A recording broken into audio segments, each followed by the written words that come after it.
In the early 1950s, there was a show on TV called Your Show of Shows. Your Show of Shows. Quite an arrogant title. I'm the Mischke of Mischkes. I should have called this program Your Show of Shows, or the peak of your existence, or the highlight of your whole life. What was that name all about? What does that mean, Show of Shows? Of all the shows, this is the show? Show me a show like this show, and I'll show you the show that is the show of shows, not just a show. Anyway, I'm the host, your man of men, guy of guys, dweeb of dweebs. We're going to do a little of everything today, folks. We're going to go to the listener caller list, check in with listeners. We're going to take a look at the world at large and comment on it. And we're going to get the hell out of this country for a while and go live in Scotland. We're just going to go to Scotland for a spell, and not the city in Scotland. No, we're going to go into the country. We're going to go to southern Scotland to a farm. We are in a time here in America where the pace of farm life in a place like southern Scotland seems like a lovely escape for the mind and for the soul, to think about the rhythms of the land and the sky, and not the rhythm of politics and the news cycle and division. It will be a respite, folks, just a little trip to Scotland I'll take you on. One can go to this farm on a plane. We're going to go using a book and the technology that allows us to visit with a farmer in southern Scotland. The secret history of here is the story of a tiny piece of real estate on planet Earth, the farm of Alistair Moffat. The here in the secret of here is that farm. But it's also everywhere on Earth. For where we stand, there hides a secret history as well, remnants of which can be found. Where we stand right now, all of us, is haunted in a way and held up by what has come before. Everything follows something else in this existence, and that something else matters. Understanding it changes the feel of where we're standing. Where we stand has been known by life on this earth for longer than we're able to truly imagine. Where Alistair Moffat stands on his farm in Scotland has been known by human beings for thousands and thousands of years. The secret history of here comes from a series of journal entries over 1 year made by the author as he woke each morning to a routine, lighting the stove, pouring his tea, walking his dog on that ancient land, and thinking, looking, staring, observing. Alistair Moffat has written more books than I can count. He's a journalist, he's a historian, he's a filmmaker, author, thinker. He's lived a rich life. And I now welcome him to the show. Thanks for joining me, Alistair. Thank you, Tommy. Thank you. Where are you right now? I'm exactly where you've described. I'm on my little farm, and you spend time, if you've got some ground, looking after it. You know, you fix the fences, you sort out the drainage, you do repairs. But it wasn't until I actually got a dog that I started to look at the land. I went out with a dog, and when you're walking a dog, you look at the land. You know, I wasn't going out to do a job, fix something or whatever, and I started to look at it. And that's really where this book came from, was observation. And as you said in your introduction, anybody can do this. Everybody lives somewhere. If it's a city, your street will have meaning. Something else will have been there before. So that was really how it started. I started observing. I have had feelings that are related to this. When I have traveled, say I've been in France, and I've looked around at trees and at hills and valleys.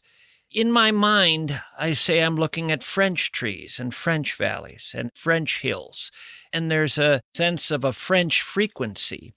And I was years ago walking in my neighborhood, and I all of a sudden had the powerful sense that the frequency around me, the vibe of these trees and these lawns and that hill down there and that pond by that college, the vibe was, oh, this is Dakota Indian land. This is the frequency.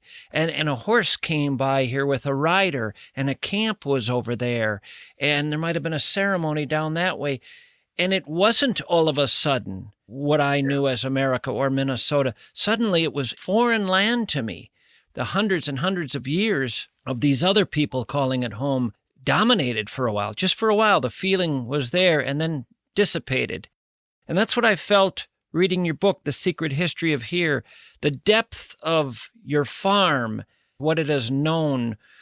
You write in your book, when my family and I first came up the long track to the ruined cottage and the land around it that would grow ultimately into our farm, we felt an intense sense that this place had atmosphere, had history, hidden beneath the tumble-down walls and the tangle of willow herb choking the garden were stories, perhaps even spirits, the ghosts of an immense past. That is no exaggeration. There's no question that the land has memory. You feel that just like you did when you were thinking about the Dakota Indians and so on, who had been where you were before. And the other thing that you need is curiosity. You have to want to know. You have to be interested. And it was so odd. I began the book with what reads a wee bit like a fantasy, but it wasn't. All I knew about the history of this place was that certain people had picked up prehistoric items like flint arrowheads. So I knew about that. And I knew that there was a Roman road at the bottom of the long track, because at the end of it, there's a Roman fort, or the remains of a Roman fort. And the other thing I knew was that King Edward I of England, had ridden up the track in order to build a castle just next to what became our land in 1301. I knew that. And what I imagined was a Crusader knight riding his destrier, his warhorse, his stallion, in plate armor, with his caparison billowing and so on, and the red Crusader cross on it. That was imagination. I didn't know who had come up the track with the English king in 1301. And the remarkable thing was, a metal detectorist, somebody who uses these machines to see what's under the ground, Rory found near the long track a sword pommel that had belonged to a Crusader. It had Zion engraved on it, the word for Jerusalem, for the Holy Land. And it had INRI, Jesus of Nazareth, King of the Jews, engraved on it. So there had been a Crusader. And when I began the book, I didn't know that. I just imagined it, but it turned out to be true. Now that I thought was almost spooky, Tommy. There's a lot that is spooky, or another way of putting it is almost mystical in your book. Yeah. Tying into what you just said, you write, history should not be thought of as a row of books in a library. History is us. It is what made us, the only reliable means of understanding the present or making any sense of the future. And all that's needed to make it come alive is curiosity. And in your case, a pair of stout waterproof boots. This book, The Secret History of Here, is a series of journal entries over a year. Day after day after day, you get up in the morning and take this walk with your dog. And the land comes alive. It comes alive in the moment. It comes alive historically. It comes alive with Rory. My God, this guy Rory who pops up in your book time and time again, the guy with the metal detector. what the hell kind of luck is that? I mean, if this is just 1 year of your life in this book, what else has he found? Because he's repeatedly finding the most extraordinary things. Does the Scottish Museum know about him? He should be just funneling his finds to them. We do. They do get them. But you're absolutely right. I mean, Rory, when I met Rory and I told him what I was doing, what I knew about the farm, the prehistoric stuff, the Roman stuff, and the Edward I of England, he didn't know any of that. And so in a way, it guided where he looked with his metal detector. And what was staggering to me was not just what he found, which was extraordinary in itself. I mean, I've got on my desk, Scottish silver pennies from the 13th century. I've got a flint arrowhead, beautiful leaf-shaped arrowhead. I've got a mace head, which should knock you out, and many other things.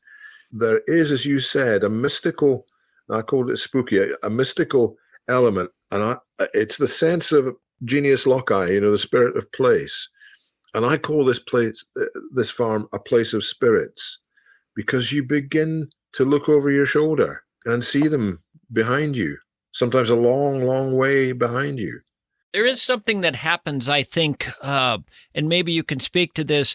When you've lived a long life, you've traveled, you've seen some things, you've been around, and you're in a place like where you are or where any of us might be, and you start to go more inward, not only within yourself, but sort of in terms of where you are, and find the richness that is right there that maybe you haven't gone digging for in the past. Maybe there's been more of a surface attention to what's around you. What I so often find is you can just keep going deeper into any world you're in. And when you get up every day, you talk about this routine in your book. Yeah. And you really say that the first hour every day is the same all year round. That first hour never changes. There's this routine. You even at one point almost seem to worry a little bit about your routine. You run into someone, ask him how it's going, and he says, oh, same old, and it's kind of depressing to you. And you sort of look at yourself and say, well, what am I doing every day? Well, I'm getting up every day, and I'm taking this dog out, and I'm getting the fire lit. It's the same routine every day. I'm making my tea, then I'm going on this walk. But you realize, because of the way you take in the land, because of the way you perceive, it's always different because your thoughts are different, and how you think about what you're looking at, where it takes you, where it leads you is different, and the depth increases, and pretty soon you're doing as much traveling as anyone who's out traveling the world. It's absolutely true. When you've got animals, we've got the horses as well, your first duty is to them, and that's what forces you into that routine. They get their breakfast before you do, that kind of thing. And people the world over, particularly in the Midwest, they know that.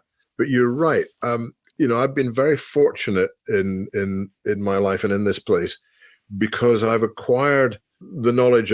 Before I'd written this book, I'd written 30 other books. You just gather all of this information, and what's important stays in your head, I find. And you make links and connections that otherwise you would never have made had you not done all that work.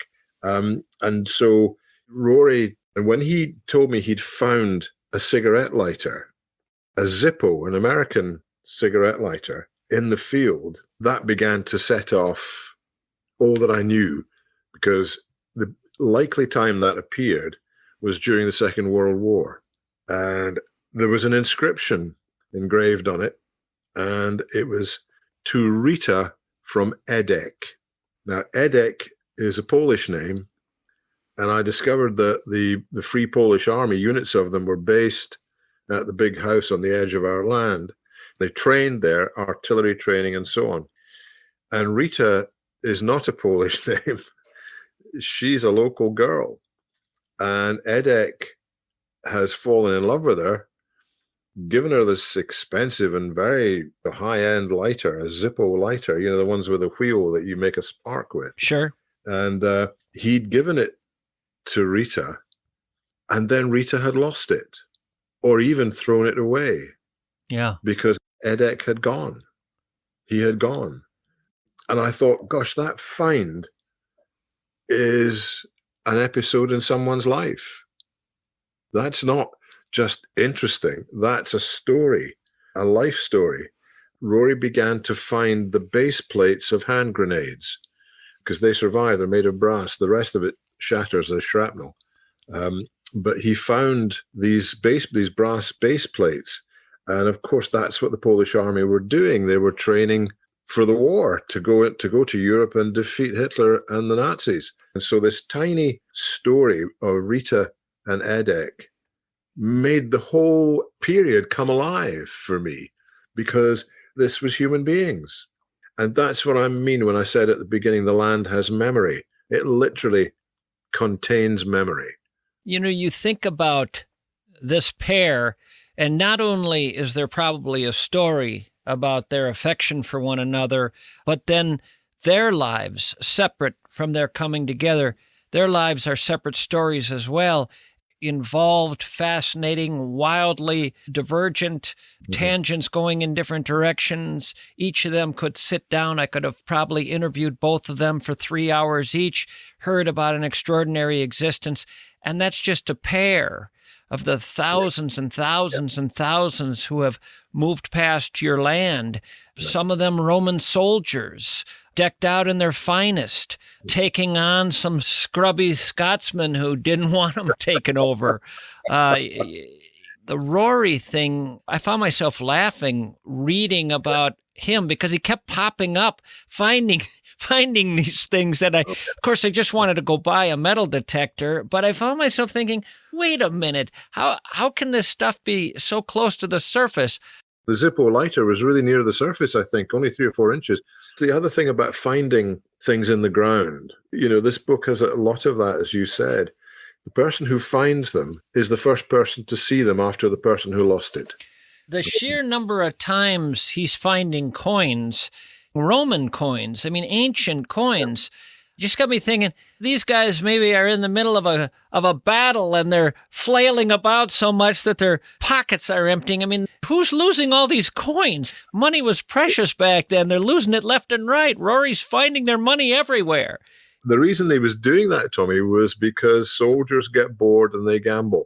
Because they're in camp or wherever they are, it's usually at night, they've got a throw board or they've got some sort of dice game or whatever it is, and they're betting money. And in the darkness, people drop money and they can't find it, and somebody stands on it and it's into the mud. And Roman soldiers and medieval soldiers, they all gambled. They all did it. One of the things that I was able to discover from the exchequer rolls, as they're called, the English medieval records, was that soldiers were paid at Selkirk Castle, about a mile from where I'm sitting, and they were paid tens of thousands of silver pennies. There was a great deal of coin around. The coins are all about transactions. They're all about people on the land doing things, being paid, gambling, losing things. That's not just true of here. It's true of everywhere. You look at the things that have been lost, dropped, things that are thought to be rubbish, obsolete, or whatever, and the past comes alive. I think it's possible, as you said at the beginning, for everybody to have a secret history of here. Everybody can have that. You mentioned earlier the darkness, soldiers gambling in the dark nights, and you write in your book about the darkness that would have been there years ago before electricity. You write about how they were unrelievably dark. Only oil lamps could be taken outside, and in any sort of wind, they could be quickly snuffed out. You write, when the world was black dark, few ventured over the door unless they absolutely had to. The world of the night was dangerous, for who knew what lurked in the woods or rose up out of the mosses and sykes? People sat in the circle of firelight where they could see each other's faces, but what was behind their backs they did not know. And it's the comfort of talking to each other, of sleeping around a fire for warmth and so on. It's not just to do with warmth, it's to do with security. Out in the darkness, Dylan Thomas, the great Welsh poet, talks about the nights being Bible black. It's a very good phrase, Bible black. Out there was all kinds of danger because you could not see where you were going.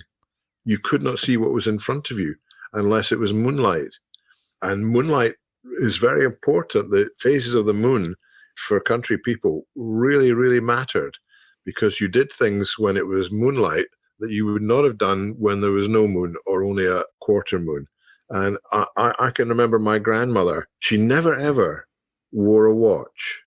She always knew roughly what time it was by where the sun was, even on a cloudy day. And she also knew about the phases of the moon. And she said to me once, she said, you know, if there's no moon and it's a clear sky, you can find your way by starlight. I thought that was the most wonderful phrase, find your way by starlight. But of course, she wasn't exaggerating. That was true.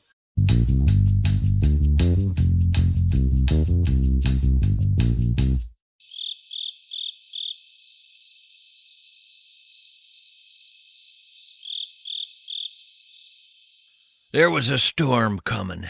It looked ominous. Darlene Hendrickson was scared. She had just moved to Kansas from Phoenix, Arizona, and she was worried about tornadoes. The storm looked like it could produce a whole team of them. But then the storm passed. Darlene was pissed. She wanted to sue God for inflicting emotional distress. She called her attorneys and was told God is not beholden to any court's decision. Darlene could not believe it. The entity capable of injuring more people in a personal way than anything else on earth can't be sued for a personal injury? Did Satan make this planet? Bradshaw and Bryant hear from people like Darlene all the time. It's depressing. That's why they will be so happy when you call with your personal injury case. Your case will be legit. Your case they'll understand. It'll call upon their empathy. They'll be able to help you. They'll get you the compensation to make you whole again. Darlene, she couldn't even be helped by psychiatrists. And she was eventually swept up in an F5 a month later, and while she wasn't deposited back in Phoenix, she was thrown out of Kansas. Learn more at minnesotapersonalinjury.com. Now, I want to read you an email I received. Mischke, the first thing I have to say about riding an e-bike is that it really does feel weirdly like magic.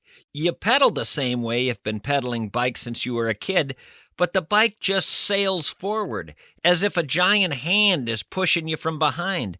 You're not going alarmingly fast, but you are going faster than you expect, given the modest effort you're putting out.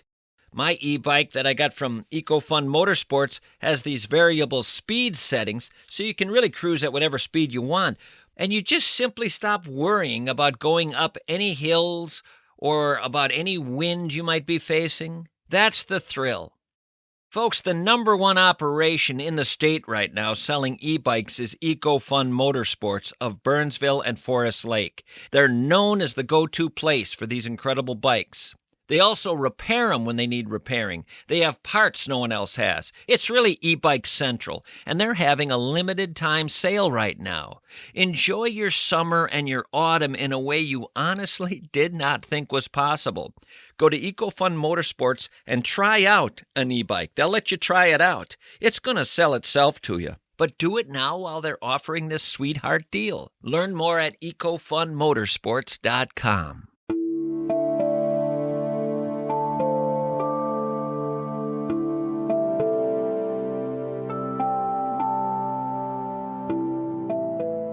You write in your book, The Secret History of Here, old time was reckoned differently. Until the Industrial Revolution created the great cities and large towns, earlier cultures measured years, months, and days, but came very, very late to counting hours, to counting minutes. As a result, you write, punctuality was a very vague concept. Equally, the concept of being busy puzzled country people. It had little meaning since they did the jobs that the seasons demanded when they needed to be done, and there was usually no point in working at any great speed so you could cram more in. Barley could not be persuaded to grow more quickly. Lambs couldn't fatten faster. You did what you did. You did what needed to be done, and everybody did, but there was no sense of busy. You're just living. That's right. And we have completely forgotten that, Tommy. I have, for sure.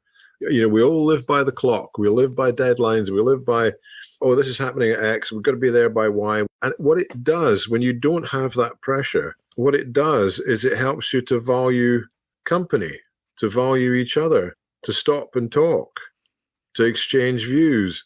And there's still a vestigial sense of that here in the countryside in Scotland. Yesterday, a guy I used to play rugby with, who has a garage in Selkirk, came to look at our horse box because its brakes have jammed on. And he had a look and he said, well, that's fine, we'll sort that out. And we stood and talked for half an hour because neither of us were doing very much. I wasn't looking at my watch thinking, oh God, I must get on, I must do this. I think that is an enormous element in the quality of life. To some extent, we've lost. One of the surprising legacies of COVID, the great pandemic, was that when people met again, they talked because they'd missed it so much. Mm-hmm. I've decided late on in life that I am going to stop looking at my wrist when I want to know what the time is. I take my watch off and put it in a drawer when I'm working. And if I see someone, I'll go and talk to him. That's community, Tommy.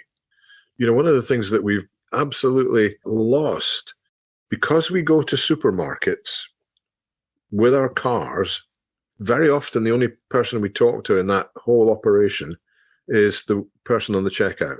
And we get back in the car and go home. That used not to happen at all.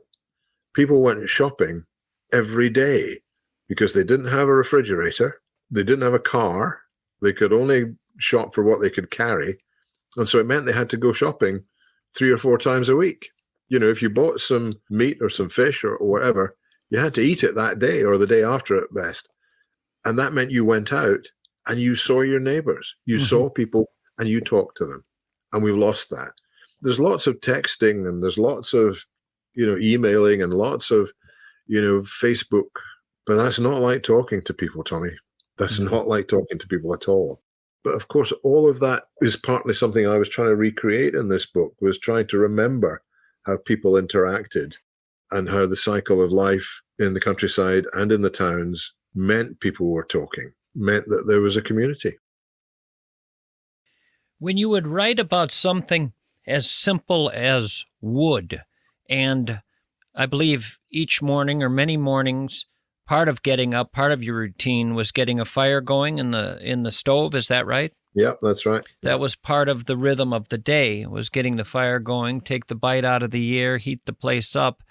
You write, as I rummage around the farm making estimates and working out contingencies, I realize I'm walking in the shadow of the long past.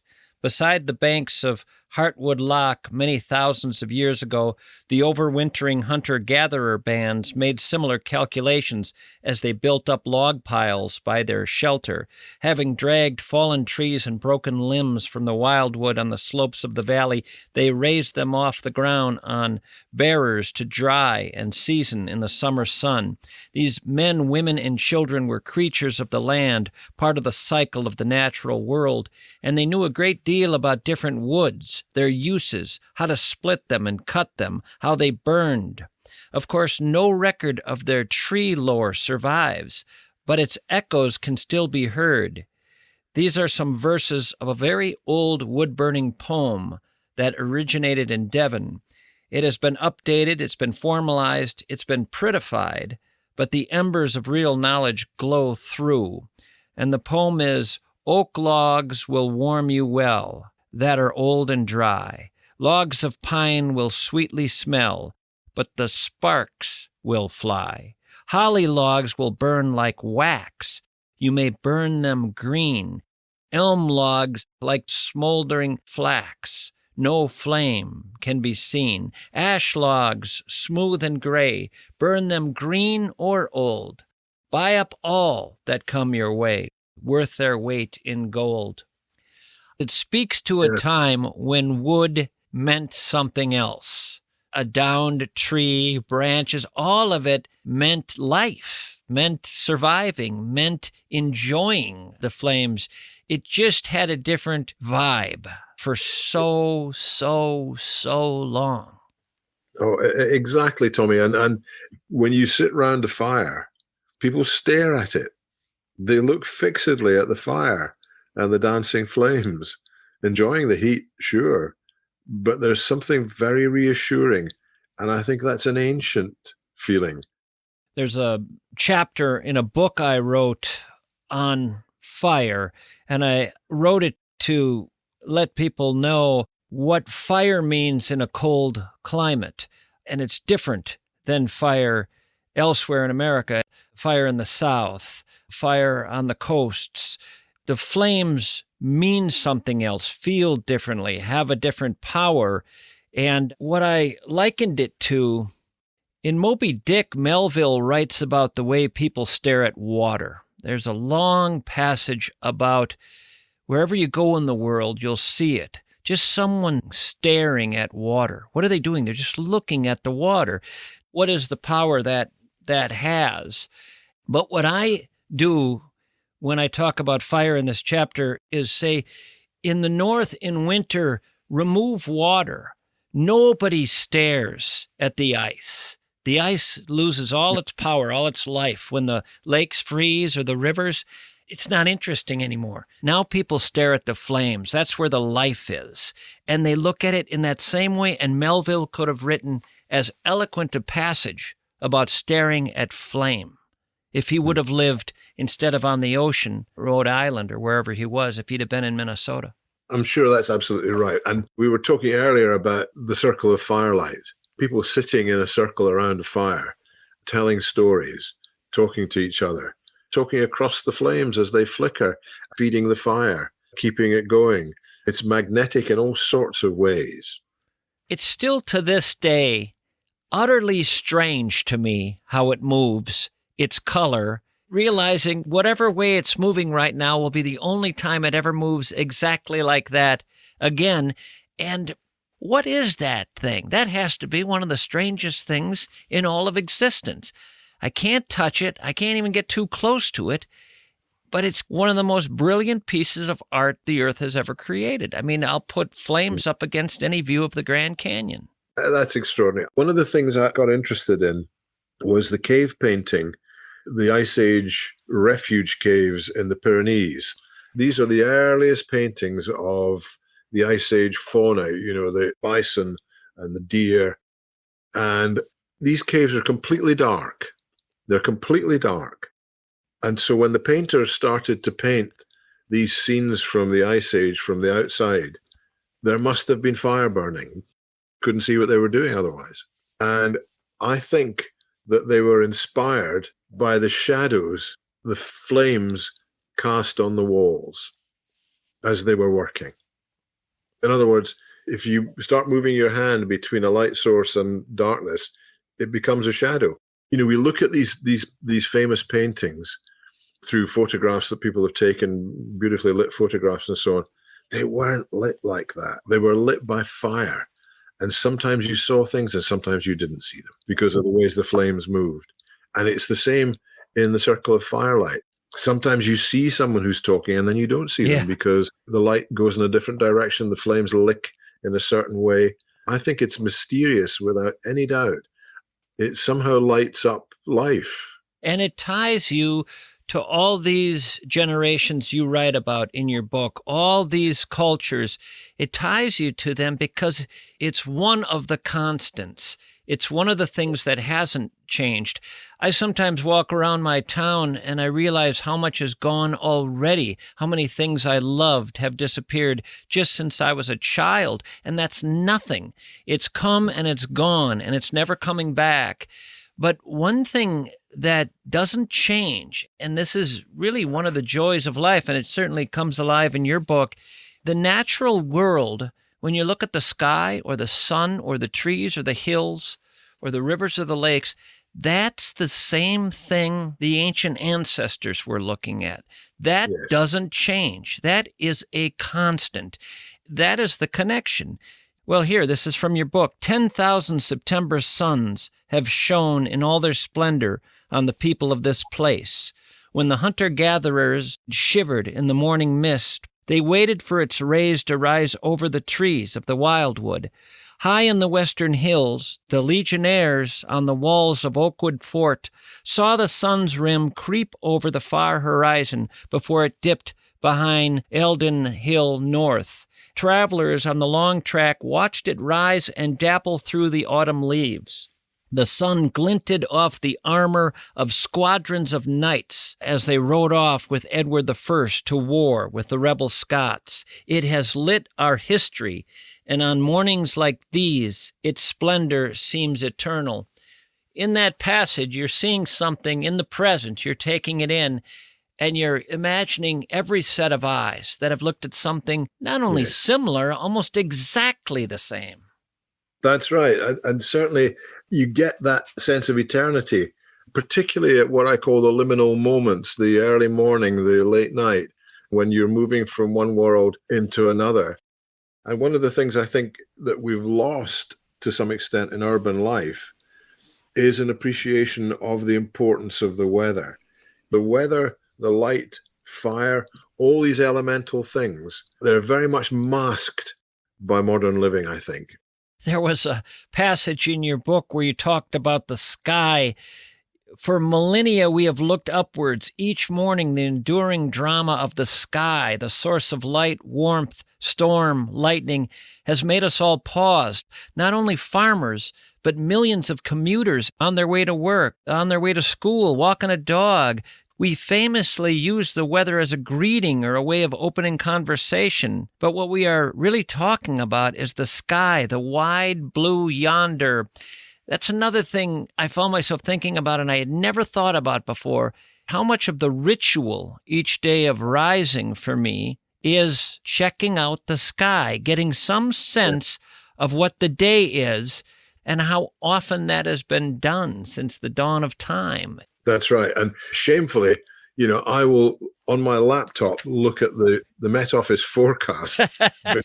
You're much better to go outside. You can see what's coming out of the west or the east or the south or the north. You can see which way the clouds are moving. You look at the trees, and the trees will tell you the wind direction and its strength. That's far better information than looking up online.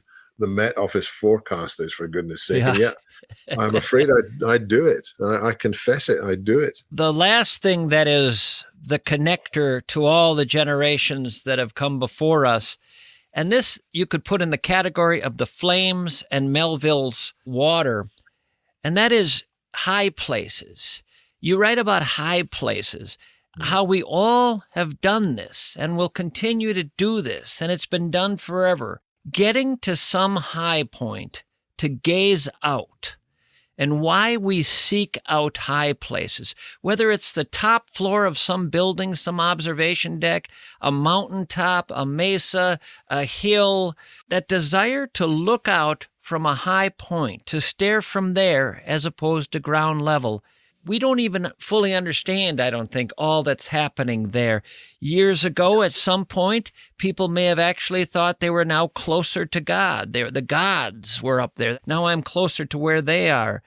Somehow you leave the world behind, and you're somewhere else now, and you will go down again to that something. But it's a mysterious thing. It's this strange, ineffable thing you're toying with there with your thoughts and emotions.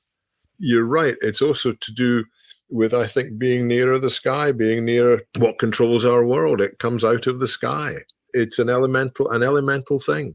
I want to close out by reminding people the title of this book, a lovely book, The Secret History of Here. And while we've been talking about this place where Alistair Moffat is, this lovely farm in Scotland, this is from the back cover of the book. It is also a story of everywhere. In uncovering the history of one piece of land, Moffat shows how history is all around us, if only we have the eyes to see it. I want to thank you for taking the time to talk to me from your lovely farm there in Scotland and for your fine work on this book. Well, it's been a great pleasure, Tommy. I've very much enjoyed talking to you, and thank you for all your kind words. Writing is a solo business, as you know, and we're pathetically grateful for every sort of encouragement. So thank you, Tommy. You're very welcome. Enjoy what I hope is another lovely day on the farm. You're very kind. Thank you.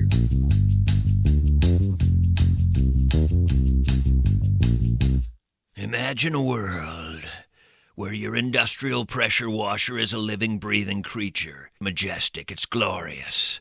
But then, bam, it suddenly dies. No warning, just stops breathing. Your entire work operation plummets like a reality star at a career crossroads. But then, wait, who's that there? Here comes American Pressure and their service trucks. Never panic. American Pressure isn't some cartoon hero that shows up at the last minute with a fancy cape. They're like the mad scientists of pressure washers, the wizards who can look at your machine, rub their hands together, and poof, it's alive! They've got the secret potion that wakes up the dead pressure washers. They have the magic juice to get your machine roaring back to life better than it was before. Parts? Sure, they've got 'em. Brand new replacement pressure washers? Heck yeah, that's their bread and butter. Learn more at AmericanPressure.com. This is the family story that I could attach to 100 different family names because it's such a common experience with so many families. Our family placed our mother in memory care at a facility near our house so we could visit a lot. Yes, it was convenient for us, but it turned out to be lousy for my mother. The facility tried, but they didn't understand the unique challenges of memory care. The way you have to understand the different stages, the way people can change, and how they have to be handled and understood. We moved her out of there and into the Welshire, a memory care home that focuses solely on memory care.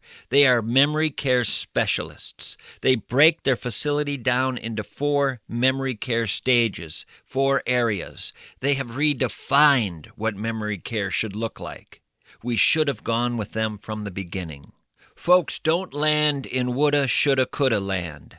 Land at the Welshire of Medina and Bloomington.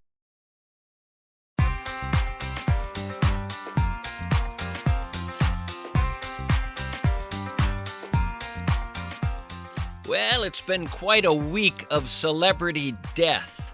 Oh, wow. We have to say goodbye to 3 well-known folks. Goodbye. Goodbye. Goodbye. See ya. Goodbye. Goodbye. Bye-bye. Goodbye. So long. Enjoy your travels. Yeah, Chuck Mangione, Hulk Hogan, and Ozzy Osbourne arriving at the pearly gates all at the same time, chatting with St. Peter right now. Chuck Mangione, Hulk Hogan, and Ozzy Osbourne, together like they never have been before. One night only. Get your tickets today. Now, there they are with St. Pete, and Pete is freaking out. He really doesn't know how to talk to guys like this. Ozzy is just too out there for him. Hulk is a human cartoon character. And Chuck Mangione, he offers the kind of music that Pete assumes they offer in hell. What's he going to do with these guys? Well, he puts them in purgatory for now and goes to talk to God about it. He's not sure what's going on here. You guys know about purgatory, right? The Catholics came up with that, just out of the blue. They called an audible there. Several hundred years ago, they decided there was a purgatory, a place in between heaven and hell. Seemed reasonable to them, made a certain kind of sense. God didn't tell them it was there. They were winging it. I guess it's like a holding cell, purgatory. When I was a kid, my mother used to make us gather round and pray to get the poor souls out of purgatory. Up into heaven. You could apparently get out of there and into heaven eventually. The prayers helped. I'd say to my brothers and sisters, now when I'm there, you guys make sure to pray to get me out, and if you die first, I'll pray to get you out. All right? We got a deal? And shake on it. Shake on it. Jerry, you're crossing your fingers. I see it there. You're not going to pray for me, are you? It's like a holding cell. You get 3 meals and a cot, but it sure isn't heaven. Pete's going to go talk to God about what to do with these 3 guys. Pete says to God, I mean, come on, one guy bit a bat, shot 17 of his cats, was arrested for attempted murder of his wife. Just to be fair, she never pressed charges, but still, another one pretended to wrestle people his entire life. Pretended to wrestle people and actually charged them to watch that. And the last guy redefined elevator music in a way that made all of America feel like a hotel lobby. All 3 of them want in, God. All of them want in. Got 'em all in purgatory presently with Wink Martindale. God says, Wink Martindale, the game show host? You still have him there? Yeah, Pete says. I don't know, he creeps me out. Doesn't he creep you out? Ozzy has already bit him, by the way. Hulk didn't like that. He body-slammed Ozzy. Chuck wrote a song about the whole thing. I think he called it, I'm in a Barry Manilow state of mind.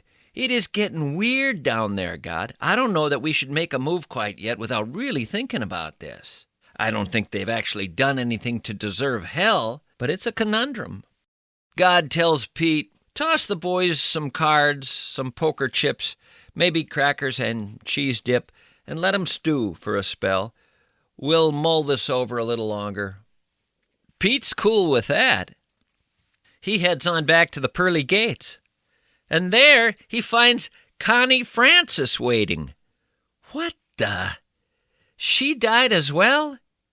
One of the top charting female singers of the 50s and 60s? Goodbye. Goodbye. See ya. Goodbye. Goodbye. Bye-bye. Goodbye. So long. Pete takes a look at her ledger, notices she got married one time and then divorced a few months later. And then she got married again, and she divorced that guy just a few months later. And let's see, then she got married a 3rd time and got divorced a few months later, only to get married again and divorced. Connie, Pete says, we think a little downtime is in order for you. Just some time to get yourself sort of, purified. So you don't mind hanging with those 4 guys for a spell, do you? Well, Connie learns Chuck Mangione is one of the guys, and she says, no way, put me in hell. So she goes down to hell, and right away sees a football coming her way. She's able to catch it, and she looks through the thick black smoke, and there's OJ. He's saying, want to be on my team? We're playing the Manson family this afternoon. Connie dumps the football, turns around, heads right back upstairs, takes a seat next to Wink Martindale. Slap some cheese on a cracker, boys, and deal 'em. I'm in. There you go, Connie. All right, we're going to take a break and come back and call a couple of listeners off the callers list. See who the heck's out there today. Stick around.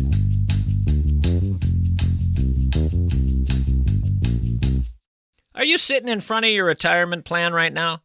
Confused? Bewildered? Drowning in a sea of numbers that seem to be mocking you as they swirl about your head like angry bees?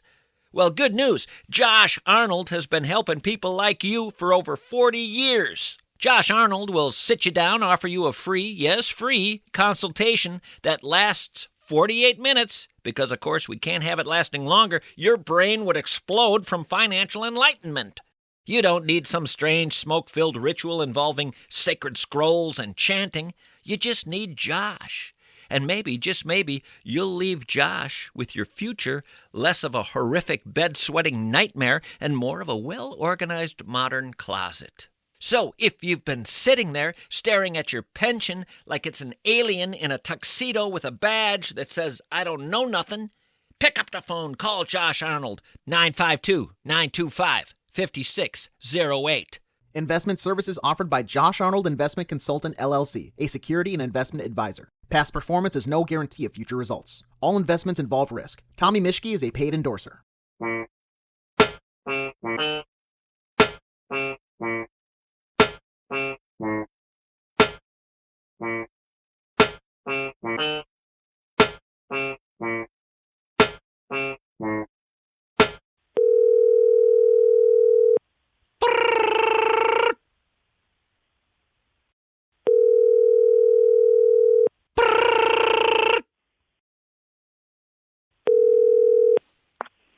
Hello? Jimbo? Mischke here. Tommy, how Hi. you doing? I'm swell. How about you? If I were any better, there'd have to be two of me. Good to get that out of the way. Now let's get to the meat of the call. You're one of the few people who, when you originally contacted me to be on the listener directory list, the listener caller list, you were one of the few people that said, I'm into beer and theology. That's a hell of a combination. Not a bad combination. Generally, when I hear alcohol and theology, I assume Catholic. And that assumption is spot on. And you think about theology as a function of faith-seeking understanding, you're going to have some gaps in there, and alcohol can help fill some of those gaps. I like to think of beer as a poor man's mystical experience. It enhances that opportunity. I 100% agree. I tried to get Summit to put that on their billboards. Summit Brewing. I said, call it a poor man's mystical experience. St. Thomas Aquinas would approve, but no go. Oh, absolutely. Yeah. And you know, Thomas Aquinas was probably down in that elbow pretty hard. Back in the day, there wasn't a whole lot to do. You wrote, you prayed. Beer was plentiful. I'm named after him. Are you really? Yeah, because he's the patron saint of teachers. My mother was a teacher. Excellent. Where does the theology come in? Just a hobby in your life? Something you like to study on the side? Where does it come in? I actually was a seminarian for a while, and still very active in the pursuit of that knowledge and that the love of that field. But I did not pursue or end up being ordained. I still participate and still seek faith. I still have doubts, and when you have doubts, it's helpful to poke that around a little bit and study. My brother was in the seminary. He was going to be a priest, too. Didn't end up working out for him either. Now, my mother grew up in an era when the mothers were told, if your son becomes a priest, you're automatically given a one-way ticket to heaven as their mother. In fact, my grandmother, whose son did become a priest, my uncle, she had a pillow in her house that said, I'm going straight to heaven. And her son, the priest, gave it to her because that's what the Catholics told mothers. You get that kid in the seminary, you're in, lady. And that was exactly the incentive. They incentivized the whole... They incentivized, all right. My mother had 8 kids. There was a woman a couple doors down who had 11. The woman with 11 would come over when my brother was in the seminary and tell my mother she was so jealous because my mother had this one-way ticket to heaven now. My mother said, well, I have 6 boys. Odds were one of them would have gone in, and the other woman had 7 boys. 7 boys. Wow. Well, what ends up happening? My brother bails on the seminary. Meanwhile, the lady 2 doors down, her youngest goes in and becomes a priest. Now she ends up with a one-way ticket, and my mother's jealous. This Catholic jealousy thing, the Catholic cred, it's real. It's very real. Did you ever do this when you were a kid? I'd get my communion wafer, I'd go up and get the host, and then I'd get back to my pew, and I'd take it out of my mouth and pocket the thing. And then after Mass, me and the fellas would meet in the fort. We had a tree fort, and we all brought out our hosts. We had saved them all. We hadn't eaten them. And we brought them out, we set them on a tray and stared at them.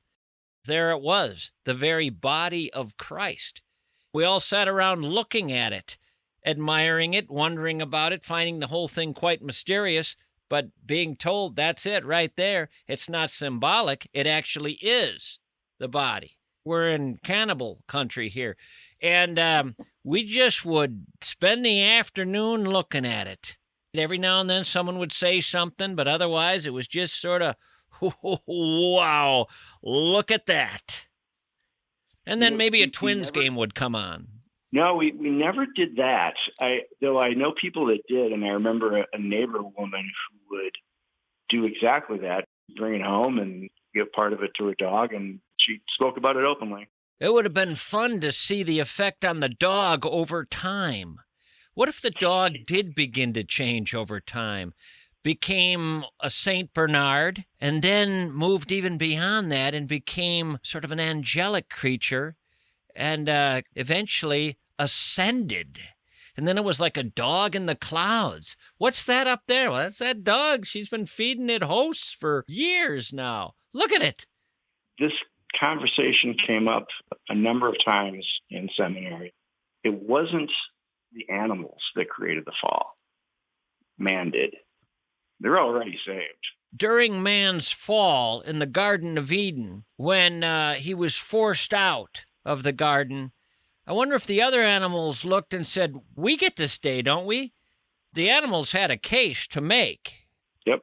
Yeah. So what did you end up doing instead of becoming a priest? Decided that I was just going to become a lawyer, making sure that the laws are upheld as best I can. And you left the seminary and studied law. Yep. Went from the laws of God to the laws of man. Indeed. That is exactly what I did. What a step down. It's a huge disappointment. I bet for your mother. She's in purgatory right now going, could have been different. Exactly. Well, I'll tell you something, sir. I appreciate visiting with you. I'm glad I found you around. A lot of people I call, they don't answer. I haven't yet called anybody twice. I still have many people on the list to go through, my callers list. I've not talked to anybody twice, but I've called people many times. A lot of calls are never answered, or I get voicemail. But in your particular case, I'm glad you answered. It was a wonderful chat. It's great to visit with you. Call anytime, and if I miss a call, I'll shoot you a text, let you know I'm still available. Sounds good. Thank you, Jim. Bye-bye. Yep. Bye.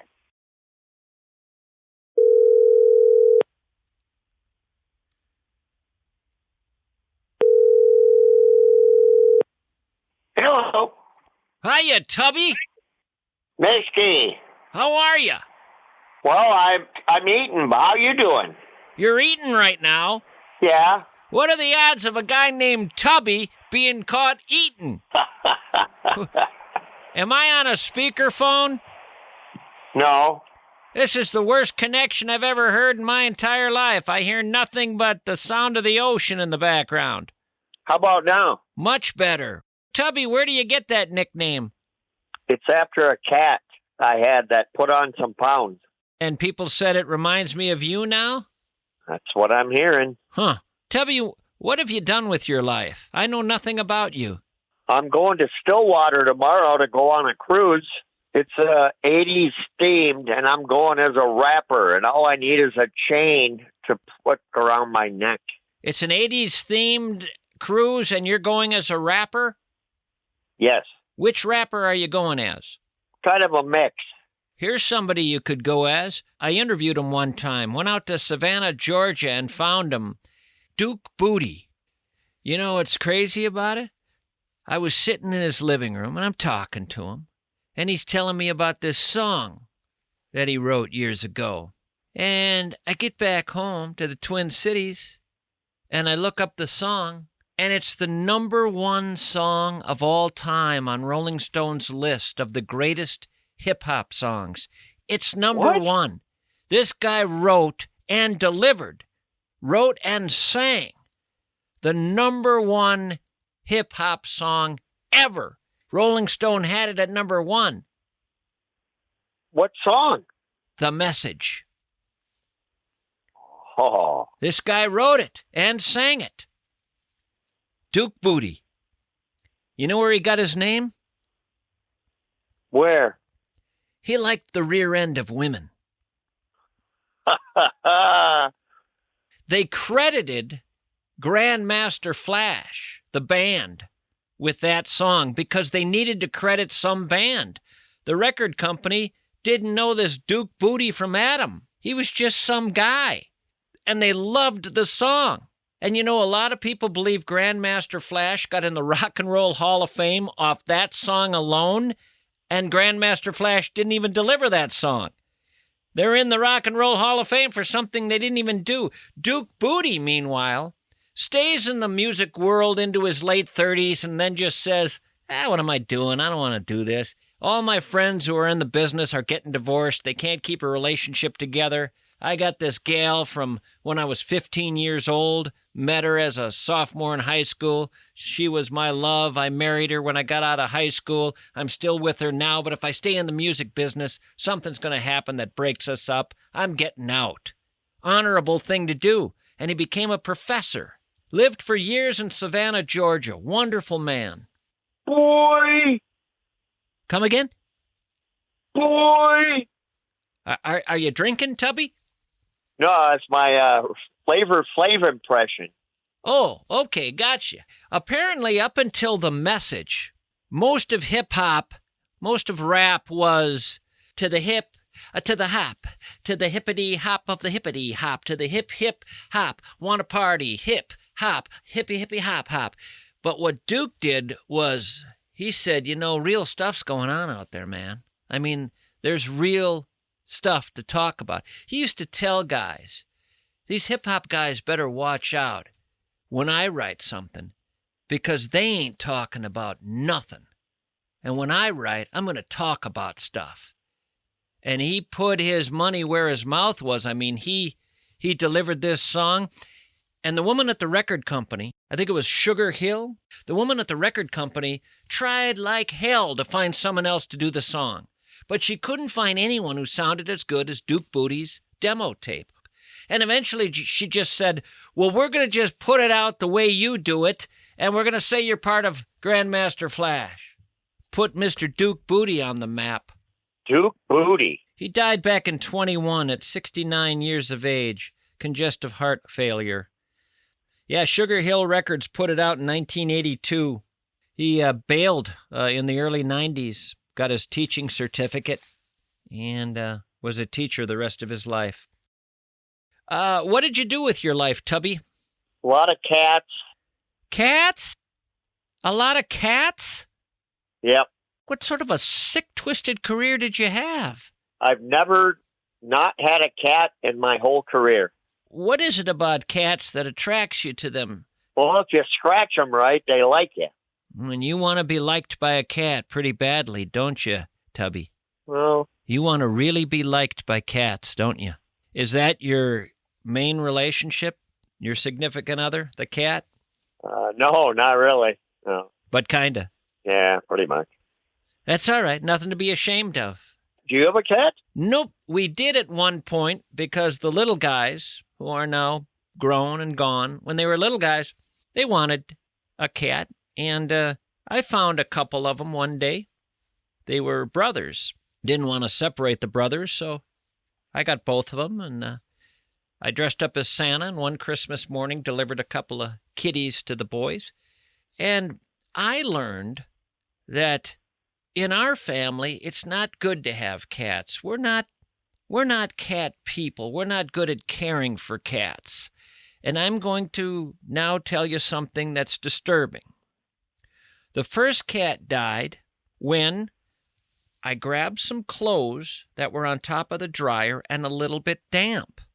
And I threw them in the dryer, closed the door, and turned the dryer on. No. I didn't know that the cat had gone in there to have a nap. I had never seen the cat do that before. I didn't know cats did that. I just never entertained the notion that a cat would be in the dryer. We lost that cat that day, Tubby, in a most horrific way. That's one cat. There was the brother still alive. And there, I tell you, we did everything we could to show affection, to feed him properly, to take him to the vet. We did everything right. But again, with this second one, a horrible, horrible mistake was made. My son had a friend over for a sleepover, and the kid who stayed over slept on a hide-a-bed. In the morning, my wife folded up the hide-a-bed, not knowing the cat was under one of the blankets. And we lost cat number 2. And after that, I made the decision, after a long look in the mirror, and I asked my wife to stop over and look in the mirror with me, we decided we're not supposed to have cats. I'm sorry to have to tell you those stories. you're not meant for cats, and I happen to be meant for cats.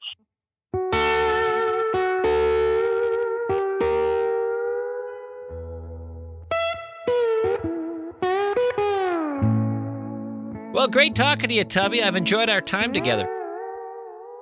Thanks a lot, Mischke. All right, you be well. Enjoy your cruise. Thanks, you too. Bye-bye. My cruise home? I will. It's time to cruise home. Thanks for listening, everyone. I'll talk to you again next time.